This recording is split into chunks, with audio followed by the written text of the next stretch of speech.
इस बीच संसद का शीतकालीन सत्र और 7वां दिन आज राज्यसभा में राष्ट्रीय गीत वंदे मातरम के 150 साल पूरे होने पर खास चर्चा होनी है। इस चर्चा की शुरुआत राज्यसभा में गृह मंत्री अमित शाह करेंगे। विपक्ष की तरफ से राज्यसभा में नेता विपक्ष मल्लिकार्जुन खड़गे इस चर्चा में शामिल होंगे। बीजेपी अध्यक्ष जेपी नड्डा इस चर्चा का समापन करेंगे। इससे पहले आप जानते हैं कल लोकसभा में वंदे मातरम पर चर्चा की गई। प्रधानमंत्री नरेंद्र मोदी ने चर्चा की शुरुआत की। कांग्रेस पर वंदे मातरम के टुकड़े करने के आरोप लगाए। कांग्रेस की तरफ से सांसद प्रियंका गांधी ने बीजेपी पर राष्ट्रगीत को न अपनाने का आरोप लगाया और ऐसे में दोपहर 1 बजे से आज चर्चा होगी राज्यसभा में वंदे मातरम पर। गृहमंत्री अमित शाह इस चर्चा की शुरुआत करेंगे। मल्लिकार्जुन खड़गे चर्चा में भाग लेंगे। जेपी नड्डा इस चर्चा का समापन करेंगे। ये क्रमवार तरीके से जो जानकारी अभी तक सामने आई है मैंने आपके साथ साझा की है।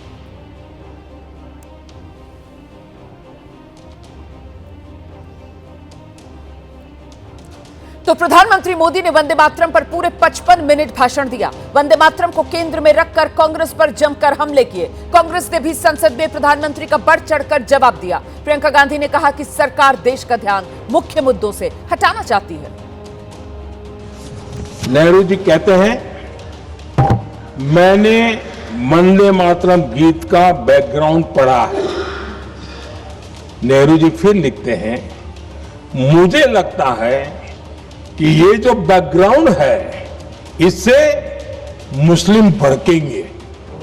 कांग्रेस की तरफ से बयान आया कि 26 अक्टूबर से कांग्रेस कार्य समिति की एक बैठक कोलकाता में होगी जिसमें वंदे मातरम के उपयोग की समीक्षा की जाएगी।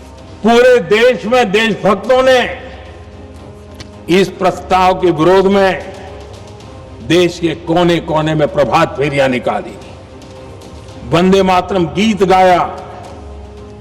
लेकिन देश का दुर्भाग्य कि 26 अक्टूबर को कांग्रेस ने वंदे मातरम पर समझौता कर लिया।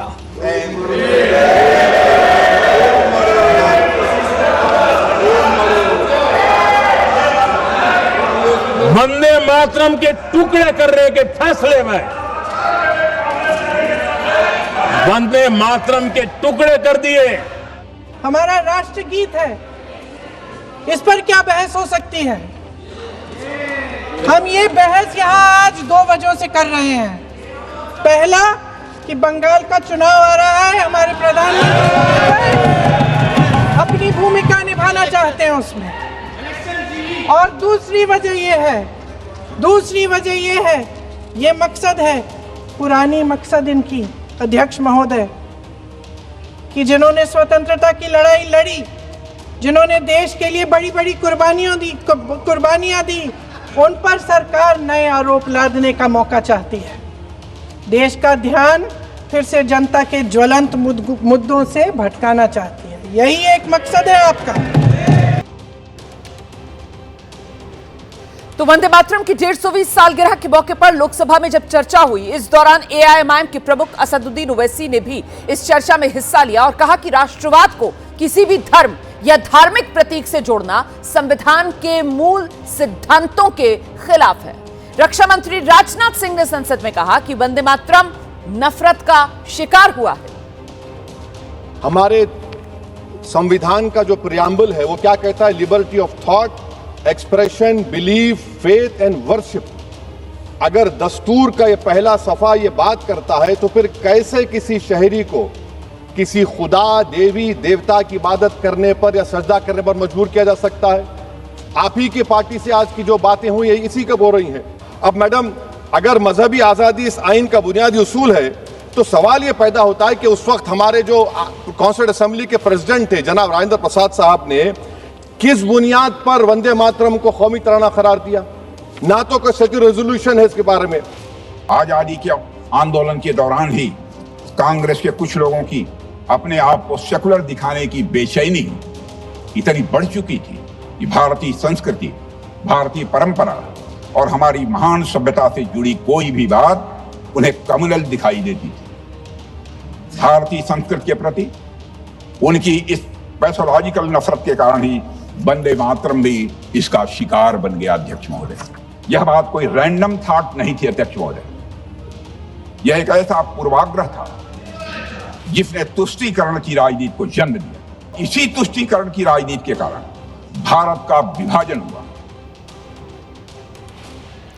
तो बीते कल लोकसभा में वंदे मातरम को लेकर बहस जोरदार हुई।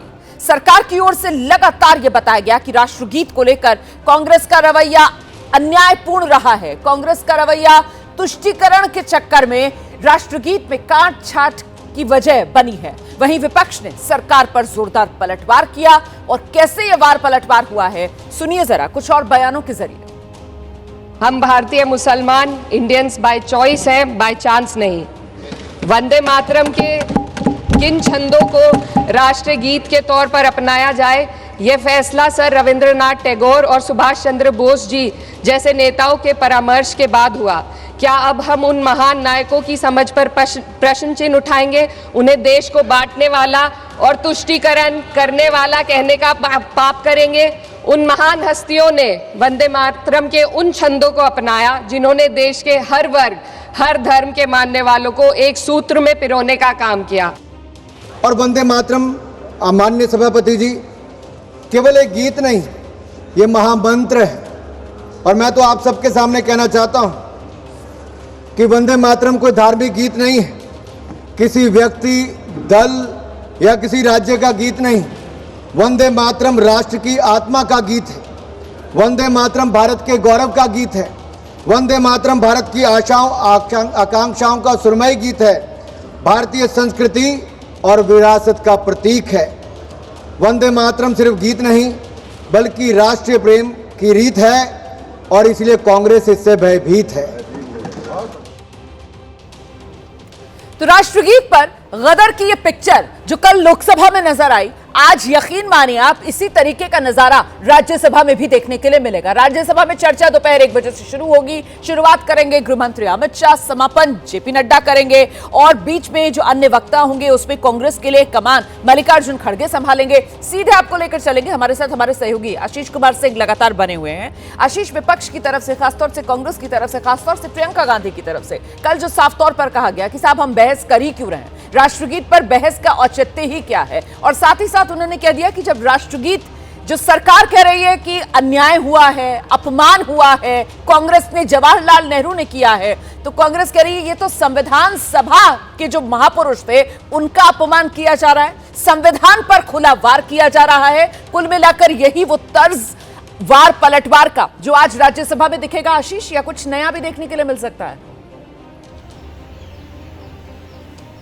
जी नहीं, सबसे ज्यादा दिलचस्प तो रोमाना ये देखने वाला होगा कि अमित शाह और जेपी नड्डा जब बोलते हैं तो प्रियंका गांधी ने जो क्रमवार तरीके से प्रधानमंत्री के जवाब में अपने हिस्टोरिकल फैक्ट्स रखे थे, देखिए दोनों ने अपने अपने हिस्से के फैक्ट्स रखे, लेकिन प्रियंका गांधी ने जो अपने तर्क में, अपने स्पीच में फैक्ट्स रखे, और आपको याद होगा कल जब वो बोल रही थी तो सुभाष चंद्र बोस की उन चिट्ठियों का हवाला दिया जिस पर उन्होंने ये तक आरोप लगाया कि सिलेक्टिव सिर्फ उसमें से कुछ पोर्शंस प्रधानमंत्री ने पेश किए, बाकी का जिक्र प्रधानमंत्री ने नहीं किया। अब मुझे लगता है कि उसका जवाब आने वाला है और वो बड़ा दिलचस्प होगा कि कांग्रेस की जनरल सेक्रेटरी इंदिरा गांधी की पोती प्रियंका गांधी को जब अमित शाह जवाब दे रहे होंगे तो बड़ा दिलचस्प होगा उन बिंदुओं का वो कैसे एक एक करके जवाब देते हैं। वो स्केल अप करेगा इस डिबेट को, देखने में बड़ा मजा आएगा मुझे लगता है। और इसीलिए मुझे भी आपकी तरह, दर्शकों की तरह इंतजार रहेगा कि जब होम मिनिस्टर इस पे बोलते हैं तो वो क्या कुछ तर्क रखते हैं। वहीं हमें यह भी नहीं भूलना चाहिए कि राज्यसभा में जो नेता प्रतिपक्ष है वो कांग्रेस पार्टी के अध्यक्ष हैं,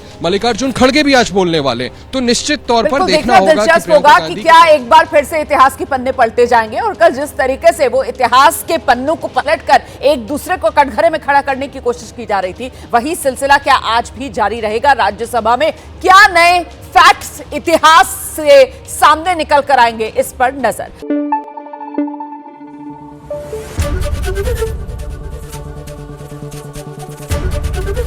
एबीपी न्यूज आपको रखे आगे।